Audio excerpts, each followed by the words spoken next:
One simple question turned Parliament into a pressure cooker. Not a rant, not a trap, not a viral stunt, just one number. And if you're struggling with rent right now, this moment wasn't about politics, it was about you. Because when a government can't answer a basic question during a housing crisis, something is deeply off. So before we go any further, if housing costs are squeezing the life out of you, tap like. Not for the algorithm, but so this moment doesn't disappear. Here's what happened. Thank you, President. So the question is, how many houses have been completed, Minister Wong? That's the question. Again, what I would say is 28,000 social and affordable homes are in planning and construction, and the number of houses that we have is way more than would ever have been built under you. We have three at once. The Minister has probably acknowledged the question, so maybe that falls into direct relevance. But it was pretty clear, a pretty direct question, how many have been completed? And if the Minister doesn't know after 4 weeks, she should just say so. You know the number. Thank you very much, President. Yeah, I'm sorry that my questions aren't going to be as funny as Senator Farrell's answers, but we'll make a go of it. So my question is to the Minister representing the Prime Minister, Senator Wong. 4 weeks ago, I asked you how many houses had been completed by the Housing Australia Future Fund.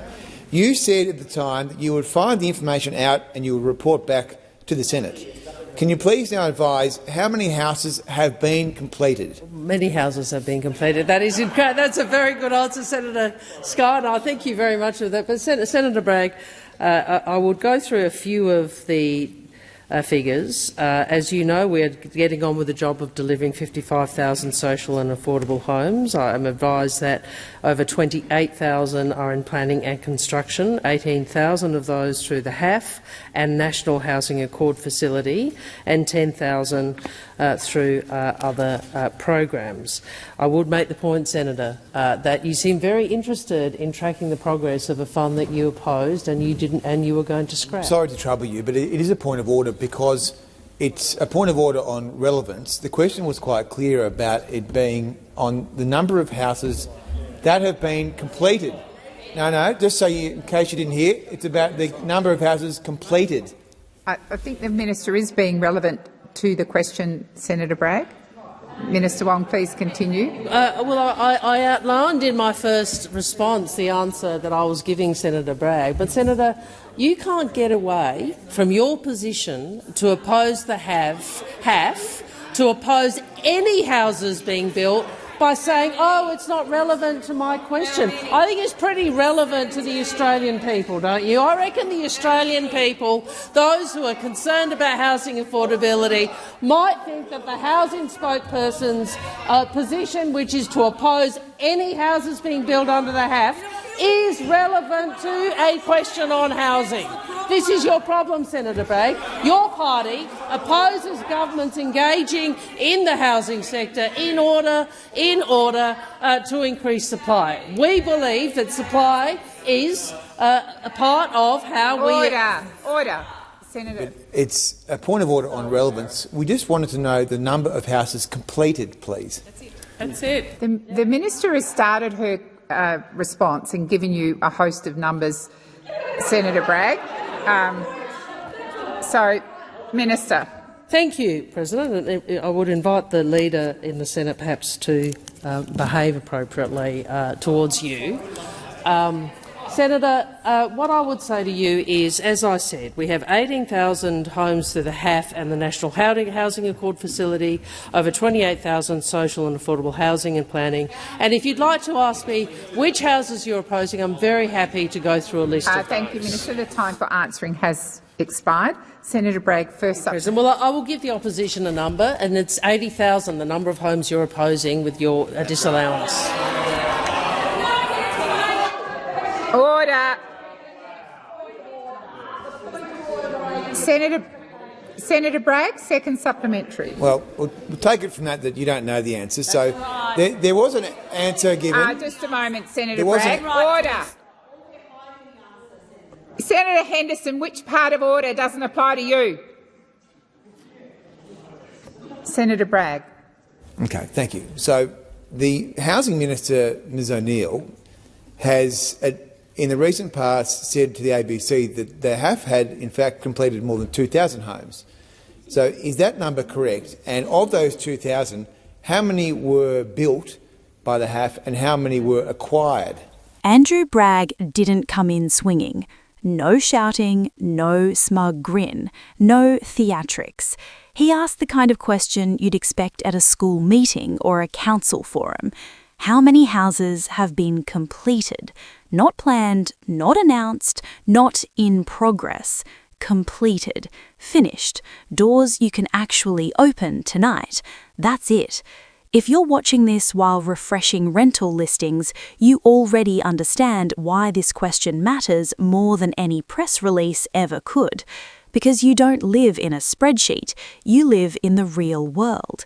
And that's when everything shifted, because instead of an answer, something else showed up. Avoidance. And you could feel it instantly. Penny Wong didn't freeze, she didn't panic, she did something far more dangerous. She pivoted. Big numbers came out, future plans, pipelines, frameworks, tens of thousands floating somewhere out there in the distance. It all sounded impressive, but none of it answered the question.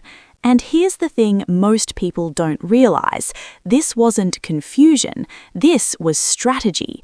Politicians are trained to talk around numbers when the numbers don't help them, because once you say a number, you own it. And the room knew it. You could feel the air tighten. If you've ever been in a meeting where someone dodges a straight question, you know the exact feeling, that low buzz of, wait, did they just not answer that? And that's when the damage started, because Bragg didn't attack, he simply asked again. How many houses have been completed? Same tone, same calm, same words. That repetition was lethal, because repetition exposes avoidance better than anger ever could. Points of order started flying. Relevance was called out. Someone said the quiet part out loud. If the minister doesn't know, she should just say so. And that line landed hard. Because Australians can handle bad news. What they can't stand is being spoken to like children. If you've ever had someone waffle instead of being honest with you, comment "just say it" below. You'll know exactly why this moment hit a nerve. The Senate President tried to steer it back. Opportunity given, space created. And that's when the moment tipped from tense to uncomfortable. Instead of a number, the response escalated sideways. Suddenly, this wasn't about houses anymore. It was about ideology, opposition hypocrisy, what the other party would or wouldn't do. Classic move. When facts hurt, change the battlefield. But here's the problem. Outside that chamber, people weren't listening for ideology. They were listening for relief. If your rent jumps $150 overnight, you don't care who opposed which bill in 2021. You care whether someone can move into a home now.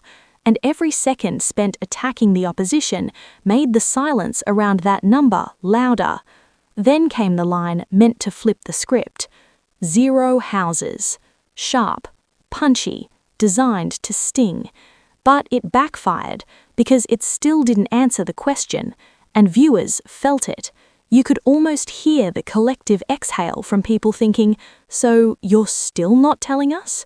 And then, just when it couldn't get more awkward, a number appeared. Andrew Bragg brought up something crucial. Another Labor minister had publicly said more than 2,000 homes were completed. So now the question changed. Not whether homes existed, but what kind of homes they were. Built, bought, repurposed, that distinction matters because acquiring existing homes doesn't increase supply, it just reshuffles who gets access. And once that realization landed, you could feel the room slip again. Because now it wasn't just about avoidance, it was about alignment. If ministers can't agree on their own numbers, how is the public supposed to trust any of them? Drop a key in the comments if this is where you thought, okay, this is getting bad. Because from here on out, silence did the talking. No clarification, no clean breakdown, no here's what we know, here's what we don't, just noise, interjections, order calls, procedural shutdown. And then it moved on. That was it. No number, and silence is powerful. Silence tells people one of two things. Either you don't know, or you know and don't want to say. Neither option inspires confidence, especially not during the worst housing crunch in decades. If you felt that pause in your gut, you weren't imagining it. That's where trust leaks out, quietly, permanently. Within minutes, the moment escaped Parliament, clipped, zoomed, slowed down, captioned. Social media did what it always does. It simplified the story. Why can't they answer? Talkback radio exploded. Not left versus right, not party versus party, just frustration. People saying they don't care who builds the houses, they just want to know if any exist. Community housing groups chimed in, mayors weighed in, even people who usually defend the government admitted it looked bad. If this clip showed up on your feed more than once, tap like, because that's how you know it struck something real. And it didn't stay contained. This wasn't a scandal, no leaked emails, no secret deals, no dramatic resignation. That's why it mattered more, because it was ordinary, a basic accountability moment, and those moments reveal more than any exposé ever could. Australians don't expect miracles, they expect honesty. If a minister had said, "We don't have a final number yet, and here's why," most people would have accepted that. What they won't accept is being spoken around, and once people sense that, suspicion spreads fast. You start wondering what else isn't being answered clearly. Here's where it gets darker. Housing accountability is messy by design. Federal funding, state delivery, local approvals. Everyone gets to point somewhere else. And when something goes wrong, responsibility evaporates. That Senate moment exposed how easy it is for numbers to get lost in that fog. And if it's hard to get a straight answer in Parliament, imagine how hard it is for regular people trying to navigate the system. That realization is what stuck. This clip keeps resurfacing for one reason. It represents the gap between announcements and outcomes, between targets and reality, between talking and delivering. People don't forget moments like that. They store them. And every new housing announcement now gets filtered through that memory. If you think this question still hasn't been answered, comment "still waiting," because a lot of Australians are. Here's the irony. A real answer would have been simple.